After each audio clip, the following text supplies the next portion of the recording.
அன்பான மாணவர்களே, இன்று நாம் 11ஆம் வகுப்பிலே விலங்கியல் பாடத்தில் பாடம் 12 அடிப்படை மருத்துவ கருவிகள் மற்றும் பல்வேறு தொழில்நுட்பங்கள் என்ற தலைப்பிலே நாம் இன்று பார்க்கக்கூடியது மருத்துவ சிகிச்சை கருவிகள். தெரபட்டிக் இன்ஸ்ட்ருமெண்ட்ஸ் என்று சொல்லக்கூடிய மருத்துவ சிகிச்சை கருவிகள் என்று எடுத்துக்கொண்டால் அவற்றில் ஒன்று பேஸ்மேக்கர். பேஸ்மேக்கர் எத்தகைய அமைப்பை பெற்றுள்ளது என்று பார்க்கும் பொழுது, மின்வாய்கள் வழியாக மின் தூண்டல்களை செலுத்தி இதய தசைகளை சுருங்கச் செய்து இதய துடிப்பை ஒழுங்குபடுத்தும் ஒரு மருத்துவ கருவி பேஸ்மேக்கர் என்று அழைக்கப்படுகிறது. பேஸ்மேக்கர் என்பது மின்வாய்கள் வழியாக மின் தூண்டல்களை செலுத்தி இதய தசைகளை சுருங்கச் செய்து இதய துடிப்பை ஒழுங்குபடுத்தும் ஒரு மருத்துவ கருவி பேஸ்மேக்கர் ஆகும். இயற்கையான பேஸ்மேக்கர் என்பது போதுமான வேகத்தில் செயல்படாத நிலையிலும் இதயத்தில் உள்ள மின் தூண்டல் கடத்தல் அமைப்பில் ஏற்படும் இதய அடைப்பாலும் இதய துடிப்பில் பாதிப்பு ஏற்படும் போது செயற்கை பேஸ்மேக்கர் அதை சீர்படுத்தி சரியான இதய துடிப்பு விதத்தை ஏற்படுத்துகிறது. இயற்கையான பேஸ்மேக்கர் போதுமான வேகத்தில் செயல்படாத நிலையிலும் இதயத்தில் உள்ள மின் தூண்டல் கடத்தல் அமைப்பில் ஏற்படும் இதய அடைப்பாலும் இதய துடிப்பில் பாதிப்பு ஏற்படும் போது செயற்கை பேஸ்மேக்கர் என்னும் அமைப்பு அதை சீர்படுத்தி சரியான இதய துடிப்பு விதத்தை ஏற்படுத்துகிறது.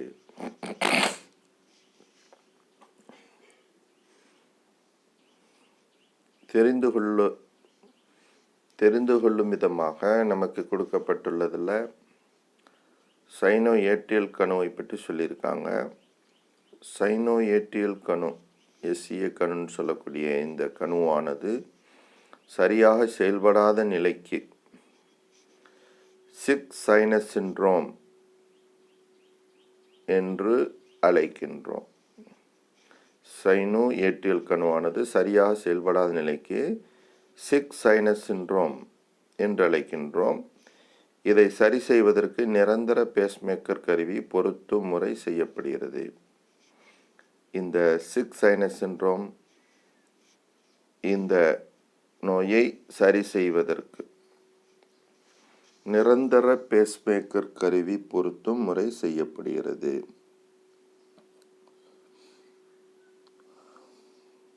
சரி, இந்த செயற்கை பேஸ்மேக்கரில் இதில் ஒரு மின்வாயும்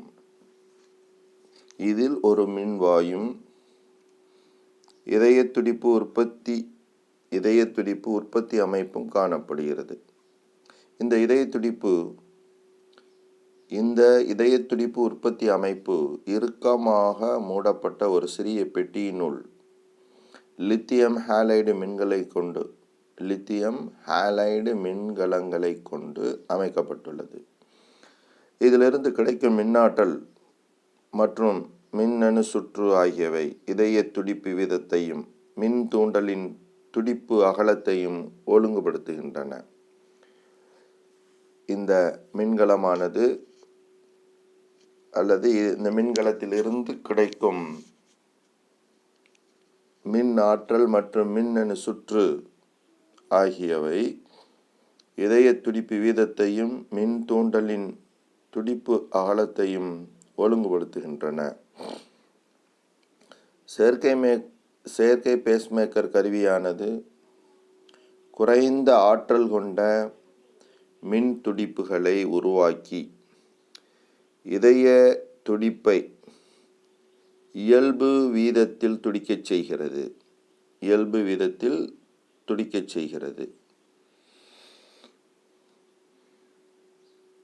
இதய துடிப்பு உற்பத்தி அமைப்பு நோயாளியின் உடலில் இதய துடிப்பு உற்பத்தி அமைப்பானது நோயாளியினுடைய உடலில் காரை எலும்பின் அடியில் பொருத்தப்படுகிறது. இதன் ஆயுட்காலம் முடிந்துவிட்டால் மீண்டும் திரும்பவும் புதிய அமைப்பை பொருத்திக் கொள்ளலாம். புதிய வகை செயற்கை பேஸ்மேக்கர்கள் இரத்தத்தின் வெப்பநிலை, சுவாசம் மற்றும் சில காரணிகள் ஆகியவற்றை கண்காணிக்கவும் இதய துடிப்பு வீதத்தை சரி செய்யவும் பயன்படுகின்றன. இந்த செயற்கை பேஸ்மேக்கர் கருவியில் உள்ள மின்கலங்கள் அவற்றின் பயன்பாட்டை பொறுத்து 5 முதல் 15 வருடங்கள் வரை, அதாவது சராசரியாக 6 முதல் 7 வருடங்களுக்கு செயல்படக்கூடியவை. இவற்றில் பயன்படுத்தப்படக்கூடிய மின்கலங்கள் அவற்றின் பயன்பாட்டை பொறுத்து 5 முதல் 15 வருடங்கள் வரை, அதாவது சராசரியாக 6 முதல் 7 வருடங்களுக்கு செயல்படக்கூடியவை. பேஸ்மேக்கரின் மின் கம்பிகளையும் அவ்வப்போது நீக்கி புதிதாக பொருத்த வேண்டியது அவசியமாகும். பேஸ்மேக்கரின் மின் கம்பிகளையும் அவ்வப்போது நீக்கி புதிதாக பொருத்த வேண்டியது அவசியமாகும்.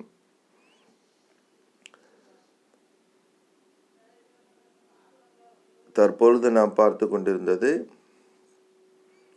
பேஸ்மேக்கர் என்ற தலைப்பிலே நாம் பார்த்து கொண்டிருக்கிறோம். அதில் இயற்கையான பேஸ்மேக்கர், செயற்கையான பேஸ்மேக்கர் என்று சொல்கிறோம். இயற்கையான பேஸ்மேக்கர் பழுதடைந்த நிலையில் நாம் செயற்கையான பேஸ்மேக்கரை நம் உடலில் பொருத்தி அதன் மூலம் இதயத்தினுடைய இயக்கத்தை நம்ம சீராக வைத்து அதன் மூலம் உடல்நிலை பராமரிக்கப்படுகிறது. அடுத்து குறிப்பு என்று ஒரு சில விஷயங்கள் சொல்லியிருக்காங்க. இதய துடிப்பு சம்பந்தமானது. பொதுவாக நாம் ஓய்வில் இருக்கும் பொழுது இதய துடிப்பு குறைவாக காணப்படுகிறது. இது நல்ல உடல்நலத்தை குறிக்கிறது. ஆனால் இதய துடிப்பு மிகவும் குறைந்து காணப்பட்டால் அந்த நிலைக்கு பிராடிகார்டியா என்று பெயர். இதய துடிப்பு குறைந்து காணப்பட்டால் அந்த நிலைக்கு பிராடிகார்டியா என்று பெயர். பிராடிகார்டியா. அடுத்து, சாதாரணமாக இதயமானது நிமிடத்திற்கு 60 முதல் 100 முறை துடிக்கிறது. ஆனால் இந்த பிராடிகார்டியா நிலையில் நிமிடத்திற்கு 60 துடிப்புகளுக்கும் குறைவாக துடிக்கிறது. சாதாரணமாக இதய துடிப்பானது 60 முதல் 100 முறை துடிக்கின்றது. ஆனால் பிராடிகார்டியா நிலையில் நிமிடத்திற்கு 60 துடிப்புகளுக்கும் குறைவாகவே துடிக்கின்றது. இதய துடிப்பு மிக அதிகமாக நிமிடத்திற்கு 100க்கும் மேல்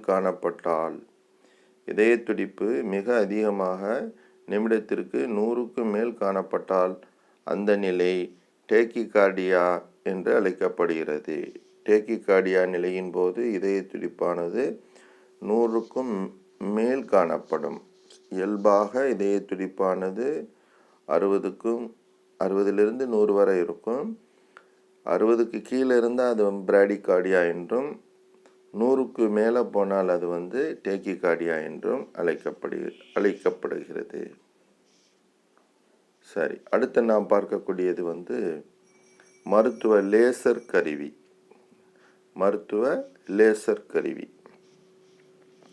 லேசர் என்னும் கருவி தனித்த ஒத்திசைவான அலைநீளத்தை உடைய மின்காந்த கதிர்வீச்சை உமிழ்கிறது. லேசர் என்னும் கருவி தனித்த ஒத்திசைவான அலைநீளத்தை உடைய மின்காந்த கதிர்வீச்சை உமிழ்கிறது. மருத்துவத்துறையில் திசுக்களை வெட்டுவதற்கும் உறைய வைப்பதற்கும் நீக்குவதற்குமாக பலவிதமான இந்த கதிர்வீச்சு பயன்படுகிறது. லேசர் என்பது அதன் விரிவாக்கம். எல் என்பது லைட், ஏ என்பது ஆம்ப்ளிஃபிகேஷன் பை, அடுத்து எஸ் என்பது ஸ்டிமுலேட்டட், இ என்பது எமிஷன், அடுத்து ஆர் என்பது radiation. Laser, LASER, light amplification by stimulated emission of radiation. இந்த லேசர் அறுவை சிகிச்சையானது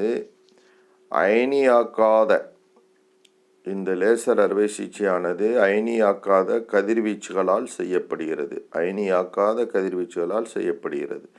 எனவே எக்ஸ் கதிர் மற்றும் அயனியாக்கும் கதிர்களால் ஏற்படும் நீண்டகால ஆபத்துக்கள் இதில் ஏற்படுவதில்லை. லேசர் கருவியானது பல்வேறு துடிப்பு, கால அளவுகள் மற்றும் ஆற்றல் அளவுகளில் பல அலைநீள கதிர்களை உருவாக்குகின்றன. லேசர் கருவியானது பல்வேறு துடிப்பு, கால அளவுகள் மற்றும் ஆற்றல் அளவுகளில் பல அலைநீள கதிர்களை உருவாக்குகின்றன. குமிழ் விளக்குகளிலிருந்து வெளிப்படும் சாதாரண ஒளியானது பலவிதமான அலைநீளங்களுடன் உள்ளதால் அனைத்து திசைகளிலும் அவை பரவுகிறது. அதே சமயம் லேசர் ஒளியானது ஒரு குறிப்பிட்ட அலைநீளத்துடன் மட்டுமே காணப்படுகிறது. இதனை மெல்லிய கற்றையாக குவிக்கும் பொழுது, இந்த லேசர் கதிர்களை மெல்லிய கற்றையாக குவிக்கும் பொழுது அதிக செறிவுள்ள ஒளியை ஏற்படுத்துகிறது. இந்த குமிழ் விளக்கிலிருந்து வரக்கூடிய ஒளிக்கும் இந்த லேசர் ஒளிக்கும் உள்ள வேறுபாட்டை சொல்லியிருக்காங்க. அதாவது குமிழ் விளக்கிலிருந்து வெளிப்படும் சாதாரண ஒளியானது பலவிதமான அலைநீளங்களுடன் உள்ளதால் அனைத்து திசையிலும் அவை பரவும். அதே சமயம் லேசர் ஒளியானது ஒரு குறிப்பிட்ட அலைநீளத்துடன் மட்டுமே காணப்படுகிறது. இதனை மெல்லிய கற்றையாக குவிக்கும் பொழுது அதிக செறிவுள்ள ஒளியை ஏற்படுத்துகிறது. கணினி வழி நிழலுறு உருவாக்கமும் வழிகாட்டும் அமைப்புகளும் அறுவை சிகிச்சை செயல்முறைகளை துல்லியமாக, விரைவாக, கட்டுப்பாடான முறைகளில் செய்ய வழிவகுக்கிறது. கணினி வழி நிழலுறு உருவாக்கமும் வழிகாட்டும் அமைப்புகளும் அறுவை சிகிச்சை செயல்முறையை துல்லியமாக, விரைவாக, கட்டுப்பாடான முறைகளில் செய்ய வழிவகுக்கிறது. லேசர் கதிர்கள் பொதுவாக மேலோட்டமான திசுக்களான தோல் மற்றும் கண் அறுவை சிகிச்சைகளில் இவை பயன்படுகின்றன. எனினும் சிறிய அளவிலான லேசர் உற்பத்தி கருவிகள் மிதமான அளவு ஊடுருவ தேவைப்படும் சிகிச்சைகளான எண்டோஸ்கோபி, பிராங்கோஸ்கோபி, லேப்ராஸ்கோபி, உட்சிரை நீக்கம் போன்றவற்றில் இவை பயன்படுத்தப்படுகின்றது. இப்போ பலவிதமான அறுவை சிகிச்சைகளில் இந்த லேசர் கருவியானது பயன்படுத்தப்படுகிறது. இப்போ லேசர் மருத்துவத்துறையில் ஒரு முக்கியமான கருவியாக பயன்படுகிறது. அதே போல் பேஸ்மேக்கர் என்று சொல்லக்கூடிய அமைப்பு, நம் உடலில் இயற்கையான பேஸ்மேக்கர் அமைப்பானது இதயத்தில் காணப்படக்கூடியது. இதயத்தில் வலது ஏற்றத்தில் காணப்படக்கூடிய அமைப்பு. அது பழுதடைந்து விட்டால் இதயத்தினுடைய செயல்பாடை ஒழுங்குபடுத்துவதற்கு செயற்கையான ஒரு பேஸ்மேக்கரை, அதாவது இதயத்திற்கு நேர மேல் பகுதியில் இடதுபுறத்தில் காரை எலும்புக்கு அடியிலே செயற்கை பேஸ்மேக்கரானது பதிக்கப்பட்டு இதயத்தினுடைய செயல்கள் ஒழுங்குபடுத்தப்படுகிறது. அடுத்து நாம் பார்க்கக்கூடியது உயிரிய மருத்துவ தொழில்நுட்பங்கள் என்ற தலைப்பில் பயோமெடிக்கல் டெக்னிக்ஸை பற்றி படிக்க போகிறோம். உயிரிய மருத்துவ தொழில்நுட்பங்கள், அதாவது பயோமெடிக்கல் டெக்னிக்ஸ் அப்படிங்கிறதுல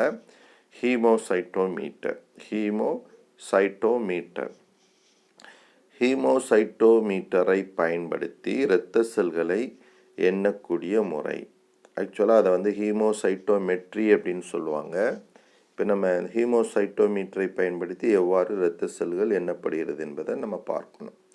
சரி, மையத்தில் எண்ணும் அறைகளை கொண்ட ஒரு தடித்த கண்ணாடி துண்டம் ஹீமோசைட்டோமீட்டர் எனப்படும் கருவியாகும். மையத்தில் என்னும் அறைகளை கொண்ட ஒரு தடித்த கண்ணாடி துண்டம் ஹீமோசைட்டோமீட்டர் எனப்படும் கருவியாகும். இதில் இரு என்னும் அறைகள் காணப்படுகின்றன. இதில் இரு என்னும் கவுண்டிங் சேம்பர்ஸ், இரு என்னும் அறைகள் உள்ளன.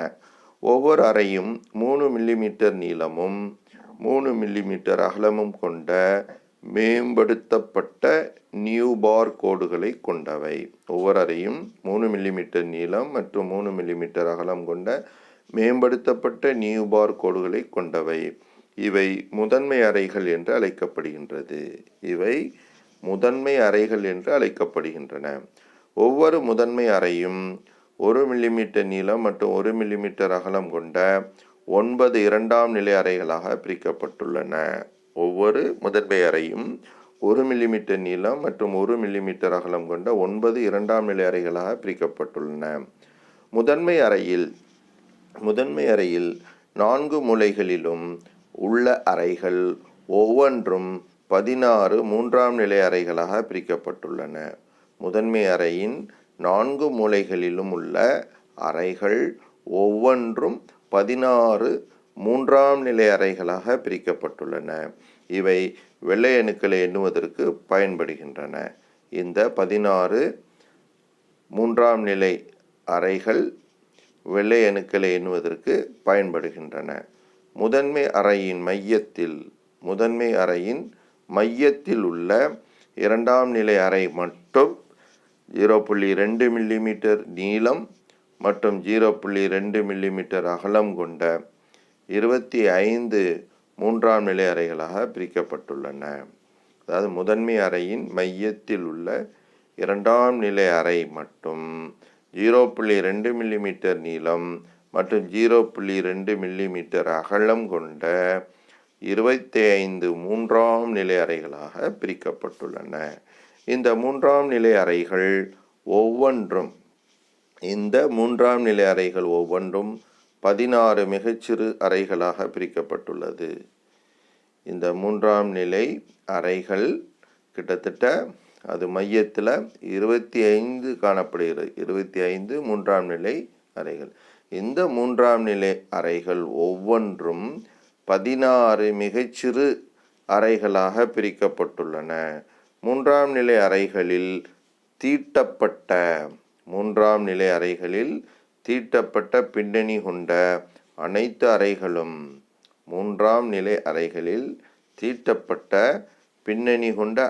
அறைகளும் இரத்த தட்டுக்களை எண்ணுவதற்கு பயன்படுகின்றன. மூன்றாம் நிலை அறைகளில் தீட்டப்பட்ட பின்னணி கொண்ட அனைத்து அறைகளும் இரத்த தட்டுக்களை, பிளட்லெட் சொல்லக்கூடிய இரத்த தட்டுக்களை எண்ணுவதற்கு பயன்படுகின்றன. 25 மூன்றாம் நிலை அறைகளில் 4 மூலைகளிலும் உள்ள 4 அறைகளும் மத்தியில் உள்ள ஒரு அறையும் மட்டுமே இரத்த சோப்பணுக்களை கணக்கிட பயன்படுகிறது. மூன்றாம் அறைகள் மொத்தம் 25 இருக்குது. அது அந்த தட்டின் மைய பகுதியில் காணப்படுகிறது. அந்த 25 மூன்றாம் நிலை அறைகளில் 4 மூலைகளிலும் உள்ள அந்த 4 அறைகளும் மத்தியில் உள்ள ஒரு அறையும் 25 மூன்றாம் நிலை அறைகளில் 4 மூலைகளில் உள்ள 4 அறைகளும் மத்தியில் உள்ள ஒரு அறையும் மட்டுமே சோப்பணுக்களை கணக்கிட பயன்படுகிறது. இது ஃபுல்லாக நாம் ஹீமோசைட்டோமீட்டரில் காணப்படக்கூடிய அந்த எண்ணும் அறைகள் 2 இருக்குன்னு சொன்னோம்ல, அந்த எண்ணும் அறைகளை பற்றிய விளக்கம். இப்போ அந்த படத்தில் பார்த்தா தெரியும். இங்கே பாருங்கள், மேம்படுத்தப்பட்ட நியூபார் அப்படின்ட்டு மேலே கொடுத்துருக்காங்க. அதனுடைய ஆழம் பற்றி கொடுத்துருக்குது. 0.1 மில்லிமீட்டர் அப்படின்ட்டு கொடுத்துருக்காங்க. அடுத்து பாருங்கள், அடுத்து ஒரு அமைப்பு கொடுத்துருப்பாருங்க. ஹீமோசைட்டோமீட்டரில் அந்த அறையில் காணப்படக்கூடிய துணை அறைகளை பற்றி சொல்லியிருக்கு. இதில் பாருங்கள், மெல்லிய கண்ணாடி துண்டம், அமரி எண்ணும் அறை, நிரப்பும் குழி, வழிந்தோடும் தண்டு. இப்போ மையத்தில் உள்ள இந்த அறையை பற்றி காமிச்சிருக்காங்க பாருங்கள். மையத்தில் உள்ள அறை அதில் 4 அறை இருக்கு பாருங்கள். மையத்தில் அது 1 மில்லிமீட்டர் நீளமும் 1 மில்லிமீட்டர் அகலமும் கொண்ட அந்த மைய பகுதியில் உள்ள அந்த அறைகள், அது 3ஆம் நிலை அறைகள்னு சொல்லக்கூடியது. சரி, இப்போ அடுத்து பாருங்க, சிவப்பணுக்களை நீர்க்கக்கூடிய அந்த நீர்ப்பதற்காக பயன்படுத்தப்படக்கூடிய ஒரு பிப்பட்டு. சிவப்பணுக்களை, இரத்தத்தை நீர்க்கிறதுக்கு சிவப்பணுக்களை மட்டும் நாம் பார்ப்பதற்காக பயன்படுத்தக்கூடிய அந்த பிப்பட்டு. மேலே அந்த பிப்பட்டினுடைய அந்த இதை கொடுத்துருக்காங்க. அதில் பல்வேறு அளவீடுகள் கொடுக்கப்பட்டிருக்குது. அதில் 101 அலகுகள் உள்ளதாக காட்டுகிறார்கள். அடுத்து வெள்ளை எண்ணுவை நீர்க்கக்கூடிய அந்த பிப்பட்டு, அதில் பார்த்தீங்கன்னா 11 அலகுகள் மட்டும்தான் இருக்குது. சிவப்பணுக்கு 101 அலகுகள் காமிச்சிருக்காங்க. வெள்ளை எண்ணுவை நீர்க்கக்கூடிய அந்த பிப்பட்டை பார்த்தீங்கன்னா அதில் வந்து 11 அலகு தான். ஹீமோசைட்டோமீட்டரில் ஆர்பிசின்னு சொல்லக்கூடிய இரத்த சிவப்பணுக்கான பிப்பட்டு, டபிள்யூபிசின்னு சொல்லக்கூடிய இரத்த வெள்ளையணுக்கான பிப்பட்டுன்னு 2 விதமான பிப்பட்டில் கொடுத்துருக்காங்க. நாம் எடுக்கக்கூடிய இரத்தத்தை இந்த பிப்பட்டில் எடுத்து இதில் வந்து நம்ம அந்த நீர்க்கக்கூடிய திரவத்தையும் சேர்த்து அதுக்கு பிறகு தான் நம்ம அந்த எண்ணும் அறையில் விடப்பட்டு நாம் வந்து அந்த இரத்த செல்களை எண்ணுகிறோம். சரி, அடுத்து நாம் பார்க்கக்கூடியது நீர்க்கச் செய்யும் திரவம், டைலூட்டிங் ஃப்ளூயிட். சில குறிப்பிட்ட திரவங்களை சேர்த்து இரத்த செல்களானது உடையாமல் பாதுகாக்கப்படுகிறது. நாம் இரத்த செல்களை எண்ணுவதற்காக அதை தயார் செய்யும் பொழுது இரத்த செல்கள் உடையாமல் பாதுகாப்பதற்காக ஒரு சில திரவங்களை பயன்படுத்துகிறோம். அந்த வகையில் ஹேயம்ஸ் திரவம் எனப்படும் இந்த திரவமானது, ஹேயம்ஸ் திரவம் எனப்படும் இந்த திரவமானது இரத்த சிவப்பணுக்களை நீர்க்கச் செய்யும் திரவமாகும். இரத்த சிவப்பணுக்களை, ஆர்பிசிக்களை நீர்க்கச் செய்யும் திரவமாகும். இந்த திரவம் இரத்தத்துடன் சம அடர்வோடு காணப்படுவதால், இந்த திரவமானது இரத்தத்துடன் சம அடர்வோடு காணப்படுவதால் இரத்த சிவப்பணு சிதைவு ஏற்படுவதில்லை. இப்போ நம்ம இங்கே சொல்லக்கூடிய இதில் பார்த்தீங்கன்னா நீர்க்கச் செய்யக்கூடிய திரவத்தில் ஹேயம்ஸ் திரவம் சொல்லக்கூடிய இந்த திரவமானது இரத்த சிவப்பணுக்களை நீர்க்கச் செய்யும் திரவமாகும். இத்திரவத்துடன், சரியா, இந்த திரவம் இரத்தத்துடன் சம அடர்வோடு காணப்படுவதால் இரத்த சிவப்பணு சிதைவு ஏற்படுவதில்லை. இரத்தத்தை ஆர்பிசி நீர்க்கச் செய்யும் திரவத்துடன் சேர்த்து, இந்த இரத்தத்தை இந்த ஹேயம்ஸ் திரவத்துடன் சேர்த்து 1:200 மடங்கு நீர்க்கச் செய்து, அதாவது இந்த நாம் உடலிலிருந்து எடுக்கக்கூடிய இரத்தத்தை ஆர்பிசியை நீர்க்கச் செய்யக்கூடிய திரவமான ஹேயம்ஸ் திரவத்துடன் சேர்த்து 1:200 மடங்கு நீர்க்கச் செய்து 45x பொருளருகு லென்ஸ் கொண்டு பார்க்கப்பட்டு செல்களானது எண்ணப்படுகிறது. இந்த 45x அப்படிங்கிறது எக்ஸுங்கிறது உருப்பெருக்கத்தன்மை. அதாவது நாம் நுண்ணோக்கியில் பார்க்க போகும்போது 10x, 15x, அது மாதிரி 45x அப்படின்னு 3 விதமான லென்ஸுகள் எங்கே பயன்படுத்தப்படுது அப்படின்னா பொருளருகு லென்ஸாக பயன்படுத்தப்படுது. பொருளருகு லென்ஸ், சரியா. அந்த பொருளருகு லென்ஸு, அது மாதிரி கண்ணருகு லென்ஸ் 2 இருக்குது. கண்ணருகு லென்ஸுடைய உருப்பெருக்கம் 10x இருக்குது, 15 இருக்கும். இங்கே இதை பொறுத்தவரை பொருளருகு லென்ஸை பொறுத்த 45x கொண்டு பார்க்கப்பட்டு செல்லானது எண்ணப்படுகிறது. சரி, அடுத்து நாம் எவ்வாறு வெள்ளை அணுக்களை நம்ம பார்க்குறோம். டபிள்யூபிசி என்னும் வெள்ளை அணுக்களை நீர்க்கச் செய்யும் திரவமான டர்க்ஸ் திரவம். அப்போ அதாவது சிவப்பணுக்களை நீர்க்கச் செய்யக்கூடிய திரவத்தினுடைய பெயர் ஹேயம்ஸ் திரவம். அடுத்து வெள்ளை அணுக்களை நீர்க்கச் செய்யும் திரவத்தினுடைய பெயர் டர்க்ஸ். அது ஹேயம்ஸ் திரவம், இது டர்க்ஸ் திரவம். இந்த டர்க்ஸ் திரவம் வெள்ளை அணுக்களை எண்ணுவதற்கு உதவுகிறது. இதில் கிளாசியல் அசிட்டிக் அமிலமும் ஜென்சியன் வயலட் திரவமும் கலந்துள்ளது. இந்த டர்க்ஸ் திரவத்தில் கிளாசியல் அசிட்டிக் அமிலமும் ஜென்சியன் வயலட் திரவமும் கலந்துள்ளது. கிளாசியல் அசிட்டிக் அமிலமானது சிவப்பணுக்களை மட்டும்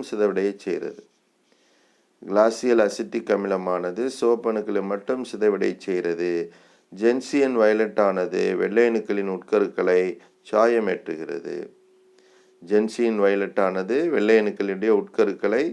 சாயமேற்றுகிறது. இவ்வகையில் டர்க்ஸ் திரவத்தால் இரத்தம் 1:20 மடங்கு நீர்க்கச் செய்து வெள்ளை அணுக்களானது 10x அதாவது 10x பொருளறு லென்ஸ் கொண்டு பார்க்கப்படுகிறது. அது நம்ம 45x பொருளறு லென்ஸ் கொண்டு பார்க்கப்படுது. அங்கே அந்த நீர்க்கச் செய்யக்கூடிய அந்த அளவு என்ன சொன்னோம், 1:200 1:200 அப்படின்னு பார்த்தோம். இங்கே டர்க்ஸ் திரவத்தால் இரத்தமானது 1:20 மடங்கு நீர்க்கச் செய்து வெள்ளை அணுக்களானது 10x பொருளறு லென்ஸ் கொண்டு பார்க்கப்படுகிறது. எண்ணப்பட்ட செல்களின் எண்ணிக்கை அந்த செல்கள் இருக்குல்ல, அந்த எண்ணப்பட்ட இரத்த செல்களின் எண்ணிக்கையானது கன மில்லிமீட்டர், அதாவது மில்லிமீட்டர் கியூப்டு என்னும் அலகால் குறிக்கப்படுகிறது. எண்ணப்பட்ட இரத்த செல்களுடைய எண்ணிக்கையானது கியூபிக் மில்லிமீட்டர் கியூப்டு, அதாவது கன மில்லிமீட்டர் என்னும் அலகால் குறிக்கப்படுகிறது. ஹீமோசைட்டோமீட்டரில் இரத்த சோப்பணுக்கள் மற்றும் இரத்த வெள்ளை அணுக்கள் இவற்றிற்கான பிப்பட் ஆர்பிசி மற்றும் டபிள்யூபிசி பிப்பட்டு என்னும் இருவகை பிப்பட்டுகள் உள்ளன. இவற்றை நீர்க்கச் செய்வதற்காக பயன்படுத்தக்கூடிய பிப்பட்டுகள் 2 உள்ளன. ஒன்று ஆர்பிசிக்கான பிப்பட்டு, இன்னொன்று டபிள்யூபிசிக்கான பிப்பட். பாயிண்ட் நம்பர் 1, ஆர்பிசி மற்றும் டபிள்யூபிசி பிப்பட்டுகளில் தனித்தனியாக 0.5 அளவீடு வரை இரத்தம் எடுத்துக்கொள்ளப்படுகிறது. தனித்தனியாக ஆர்பிசி மற்றும் டபிள்யூபிசி பிப்பட்டுகளில் தனித்தனியாக 0.5 அளவீடு வரை இரத்தம் எடுத்துக்கொள்ளப்படுகிறது. அடுத்து டபிள்யூபிசி பிப்பட்டில் டபிள்யூபிசி நீர்க்கச் செய்யும் திரவத்தை 11 என்ற அளவீடு வரையிலையும், ஆர்பிசி பிப்பட்டில் ஆர்பிசியை நீர்க்கச் செய்யும் திரவத்தை 101 என்ற அளவீடு வரையிலையும் எடுத்துக்கொள்ள வேண்டும். டபிள்யூபிசி பிப்பட்டில் டபிள்யூபிசியை நீர்க்கச் செய்யும் திரவமான டர்க்ஸ் திரவத்தை 11 அளவீடு வரையிலையும், ஆர்பிசி பிப்பட்டில் ஆர்பிசியை நீர்க்கச் செய்யும் திரவமான ஹேயம்ஸ் திரவத்தை 101 என்ற அளவீடு வரையிலையும் எடுத்துக்கொள்ளப்படுகிறது. பின்பு அந்தந்த பிப்பட்டுகளை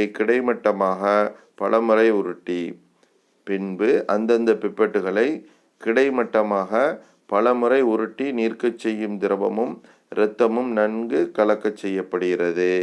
பின்பு ஹீமோசைட்டோமீட்டரின் எண்ணும் அறையின் மீது மூடுவில்லை என்று சொல்லக்கூடிய கவர் ஸ்லிப் கொண்டு பொருத்தப்படுகிறது. இப்போது பிப்பட்டி நுனியானது எண்ணும் அறைகளுக்கும் கவர் ஸ்லிப் சொல்லக்கூடிய மூடு வில்லைக்கும் இடையே கவனமாக, அதாவது டபிள்யூபிசி மற்றும் ஆர்பிசி அறைகளில் முறையே, அதாவது பிப்பட்டி நுனியானது எண்ணும் அறைகளுக்கும் மூடு வில்லைக்கும் இடையே கவனமாக வைக்கப்பட்டு, அந்தந்த எண்ணும் அறைகள் டபிள்யூபிசி மற்றும் ஆர்பிசி அறைகள், அந்தந்த எண்ணும் அறைகள் இரத்தம் மற்றும் நீர்க்கச் செய்யும் திரவ கலவைகளால் நிரப்பப்படுகிறது. அந்தந்த எண்ணும் அறைகள் இரத்தம் மற்றும் நீர்க்கச் செய்யும் திரவ கலவையால் நிரப்பப்படுகின்றன. எண்ணும் அறைகளில் உள்ள செல்கள் என்னும் அறைகளில் உள்ள செல்கள் படிவதற்காக சில நிமிடங்கள் அசைவின்றி வைக்கப்பட்டு பின்பு ஹீமோசைட்டோமீட்டரானது நுண்ணோக்கில் வைத்து எண்ணப்படுகிறது. என்னும் அறைகளில் உள்ள செல்கள் படிவதற்காக சில நிமிடங்கள் அசைவின்றி வைக்கப்பட்டு பின்பு ஹீமோசைட்டோமீட்டரானது நுண்ணோக்கில் வைத்து எண்ணப்படுகிறது. அடுத்து நாம் பார்க்கக்கூடியது இரத்த பூச்சு தயாரிக்கும் முறை. இரத்த பூச்சு தயாரிக்கும் முறை பிளட் சிமியர். தோலுக்கடியில் உள்ள இரத்த ஓட்டத்திலிருந்து எடுக்கப்பட்ட இரத்தத்தை ஒரு கண்ணாடி வில்லையின் மீது உலர் பூச்சாக ஏற்படுத்தி சோதனை சாலையில் பரிசோதிக்கப்படுகிறது. தோலுக்கடியில் உள்ள இரத்த ஓட்டத்திலிருந்து எடுக்கப்பட்ட இரத்தத்தை ஒரு கண்ணாடி வில்லையின் மீது உலர் பூச்சாக ஏற்படுத்தி சோதனை சாலையில் பரிசோதிக்கப்படுகிறது. இதன் மூலம் இரத்தத்தில் உள்ள செல் வகைகளை கண்டறியலாம். அவற்றின் புற அமைப்பை கண்டறியலாம். இரத்தத்தில் ஏதேனும் ஒட்டுண்ணிகள் உள்ளனவா என கண்டறியலாம்.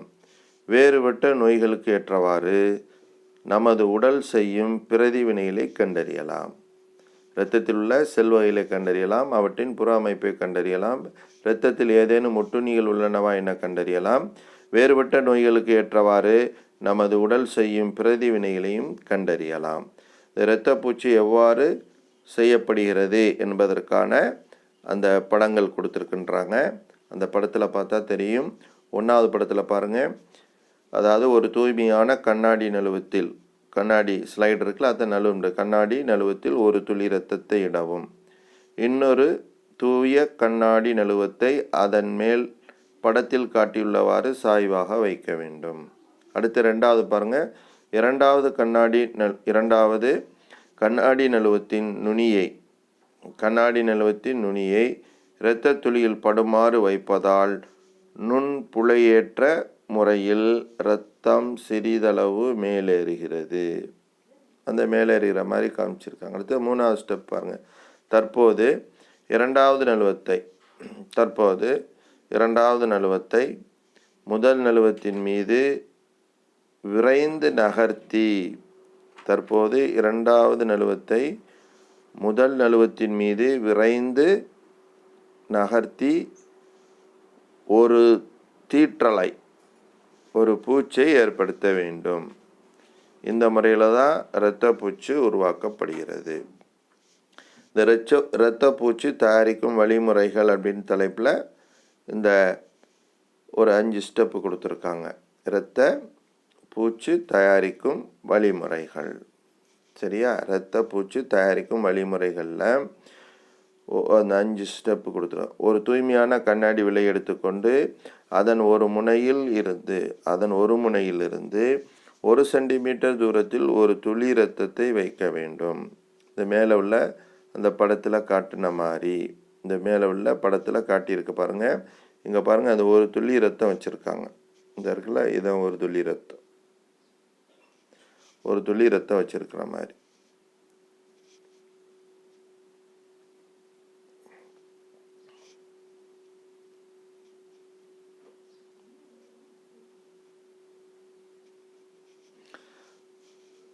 ரைட்டு. இப்போ அடுத்து நாம் பார்க்கக்கூடியது கீழே அந்த அடுத்தடுத்த ஸ்டெப்பு என்னென்னு பார்ப்போம்.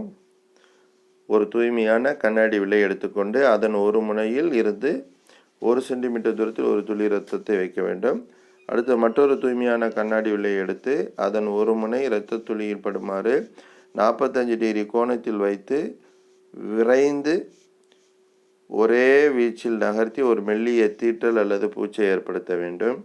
3வது, பூச்சின் மீது லீஸ்மன் சாயத்தை கொண்டு சாயமிடவும். பூச்சின் மீது லீஸ்மன் சொல்லக்கூடிய அந்த ஸ்டெயின், அந்த சாயத்தை கொண்டு சாயமிட வேண்டும். வில்லையை சிறிது நேரம் உலர வைத்த பின், அதாவது அந்த ஸ்லைடை சிறிது நேரம் உலர வைத்த பின் அதிகப்படியான சாயத்தை கழுவி விட வேண்டும். இப்போது கண்ணாடி நழுவத்தை நுண்ணோக்கில் வைத்து உற்று நோக்க வேண்டும். இந்த மாதிரி பல்வேறு ஸ்டெப்ஸ் கொடுத்துருக்காங்க. எப்படி கண்ணாடி அந்த இதில் நழுவத்தில் எவ்வாறு இரத்த பூச்சை உருவாக்குறாங்கங்கிறது. சரியா? இரத்த பூச்சை தயாரிக்கும் வழிமுறைகளில் ஒரு தூய்மையான கண்ணாடி விலை எடுத்துக்கொண்டு அதன் ஒரு முனையில் இருந்து 1 சென்டிமீட்டர் தூரத்தில் ஒரு துளி இரத்தத்தை வைக்க வேண்டும். மற்றொரு தூய்மையான கண்ணாடி விலை எடுத்து அதன் ஒரு முனை இரத்த துளியில் படுமாறு 45 டிகிரி கோணத்தில் வைத்து விரைந்து ஒரே வீச்சில் நகர்த்தி ஒரு மெல்லிய தீட்டலை ஏற்படுத்த வேண்டும். 3வது பூச்சின் மீது லீஸ்மன் சாயத்தை கொண்டு சாயமிட வேண்டும். 4வது வில்லையை சிறிது நேரம் உலர வைத்த பின் அதிகப்படியான சாயத்தை கழுவிட வேண்டும். 5வது இப்போது கண்ணாடி நழுவத்தை நுண்ணோக்கில் வைத்து உற்று நோக்க வேண்டும். இந்த மாதிரி பல்வேறு இது கொடுத்துருக்காங்க. இப்போ இதில் பாருங்கள், அந்த இரத்த பூச்சியில் வந்து நாம் பார்க்கக்கூடிய அந்த இரத்த செல்களுடைய அமைப்பை கொடுத்துருக்காங்க. சோப்பு கலரில் இருக்கக்கூடியது வந்து எரித்ரோசைட். இதான் எரித்ரோசைட்டுங்கிற இரத்த சோப்பனு. சரியா? அடுத்து பாருங்கள், இரத்த வெள்ளை அணுல பல்வேறு வகைகள் கொடுத்துருக்காங்க. இது வந்து நியூட்ரோஃபில். இங்கே கொடுத்துருக்கக்கூடியது வந்து நியூட்ரோஃபில். அடுத்தது பாருங்கள் பேசோஃபில். அடுத்து வலதுபுறத்தில் பாருங்கள் லிம்போசைட், ஈசினோஃபில், மோனோசைட் என 5 வகையான வெள்ளை அணுக்கள். முதல்ல சொன்னது எரித்ரோசைட்டுங்கிறது இரத்த சோப்பனு. அடுத்து பார்த்த neutrophil, basophil, lymphocyte, eosinophil, monocyte இதெல்லாம் வெவ்வேறு வகையான வெள்ளை அணுக்கள். அடுத்து பாருங்கள் இரத்த பிளேட்லெட்டுன்னு சொல்லக்கூடிய இரத்த தட்டுக்கள், அது தனியாக கொடுத்துருங்க. அப்போ இரத்த பூச்சியில் இந்த எல்லாமே என்ன தெரியும் சொல்ல முடியாது. இரத்த சோப்பணுக்கள் நல்லா தெரியும், இரத்த தட்டுகள் தெரியும், இரத்த வெள்ளை அணுக்களில் எல்லா அணுக்களும் தெரியும்னு சொல்ல முடியாது. ஒரு சில வெள்ளை அணுக்கள் மட்டும், ஒரு சில வகை மட்டும்தான் தெரியறதுக்கான வாய்ப்பு இருக்கும். சரி, இப்போ அடுத்து கீழே பாருங்கள், இரத்த வெள்ளை அணுக்களில் செல் வகைகளை காமிச்சிருக்கிறாங்க, அதனுடைய படமும் கொடுத்துருக்காங்க. இரத்த வெள்ளை அணுக்களில் நியூட்ரோஃபில் அதனுடைய கணக்கெடுப்பு, வகை கணக்கெடுப்புன்னு கொடுத்துருக்காங்க. எத்தனை சதவீதம் இரத்தத்தில் இருக்கும் அப்படிங்கிறத கொடுத்துருக்காங்க. நியூட்ரோஃபிலை பொறுத்தவரை 60 to 70%. அதனுடைய பட அமைப்பு பாருங்கள் கொடுத்துருக்கு. ஈசினோஃபிலை பொறுத்தவரை 0.5 to 3%. பேசோஃபிலை பொறுத்தவரை 0.1%. மோனோசைட் வந்து 1 to 4%. லிம்போசைட் வந்து 20 to 30%. இது வெள்ளை அணுக்களினுடைய வகை கணக்கெடுப்பு.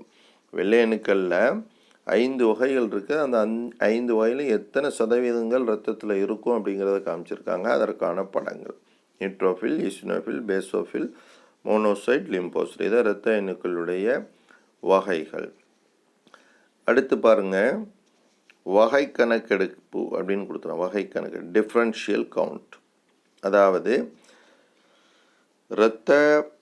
இரத்தத்தை நம்ம வந்து கவுண்டிங் பண்ண போகும்போது, இரத்த செல்களை எண்ணும் பொழுது இரத்த வெள்ளைகள் எவ்வளோ இருக்குது, இரத்த சோப்பணுக்கள் எவ்வளோ இருக்குது, இரத்த தட்டுக்கள் எவ்வளோ இருக்குதுன்னு நம்ம பார்க்குறோம். அதில் இரத்த வெள்ளை அணுக்களில் ஒவ்வொரு வகையும் எவ்வளவு இருக்குது, அதான் டிஃப்ரென்ஷியல் கவுண்ட்டுன்னு சொல்கிறோம். இரத்த வெள்ளை அணுக்களில் ஒவ்வொரு வகையும் எவ்வளவு இருக்குது, டிசின்னு சொல்லுவாங்க. மொத்த எண்ணிக்கை டோட்டல் கவுண்ட் டிசின்னு சொல்கிறது. அதில் வெள்ளை அணுக்களில் வந்து டிசிங்கிறது டோட்டல் கவுண்ட், டிசிங்கிறது டிஃப்ரென்ஷியல் கவுண்ட். டிஃப்ரென்ஷியல் கவுண்ட்டுங்கிறது வந்து இரத்த வெள்ளை அணுக்களில் ஒவ்வொரு வகையும் எவ்வளோ இருக்குதுன்னு பார்க்குறது. சரி, அது எப்படி பண்ணுறாங்க அப்படின்னு பாருங்க. நன்றாக சாயமேற்றப்பட்ட இரத்த பூச்சை கொண்ட கண்ணாடி வில்லையில், நன்றாக சாயமேற்றப்பட்ட இரத்த பூச்சை கொண்ட கண்ணாடி வில்லையில் உள்ள வெள்ளை அணுக்களின் வேறுபட்ட வகைகளை தனித்தனியாக கணக்கிடும் முறைக்கு வகை கணக்கெடுப்பு அல்லது டிஃப்ரென்ஷியல் கவுண்ட் டிசி என்று பெயர். இவ்விதம் கணக்கிடப்பட்ட வகைகள் ஒவ்வொன்றும் மொத்த எண்ணிக்கையில் எத்தனை சதவீதம் உள்ளது என்பது குறிப்பிடப்படுகிறது. அப்போ நம்ம ஏற்கனவே இந்த படத்தில் பார்த்தோம்ல, வெள்ளை அணுக்கள் 5 வகை, அதில் ஒவ்வொரு வகையும் மொத்த எண்ணிக்கையில் எத்தனை சதவீதம் இதுங்கிறது அதான் வந்து டிஃப்ரென்ஷியல் கவுண்ட்டுன்னு சொல்லணும். நன்றாக சாயமேற்றப்பட்ட இரத்த பூச்சை கொண்ட கண்ணாடி வில்லையில் உள்ள வெள்ளை அணுக்களின் வேறுபட்ட வகைகளை தனித்தனியாக கணக்கிடும் முறைக்கு வகை கணக்கெடுப்பு அல்லது டிஃபரன்ஷியல் கவுண்ட் என்று பெயர்.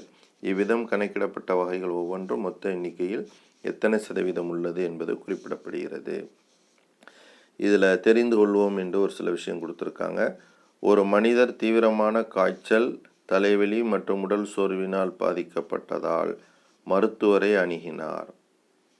ஒரு மனிதர் தீவிரமான காய்ச்சல், தலைவலி மற்றும் உடல் சோர்வினால் பாதிக்கப்பட்டதால் மருத்துவரை அணுகினார். அவருக்கு என்ன விதமான நோயறியும் வழிமுறைகளை மருத்துவர் பரிந்துரைப்பார்? அதற்கு பயன்படும் மருத்துவ கருவியின் பெயரை எழுது.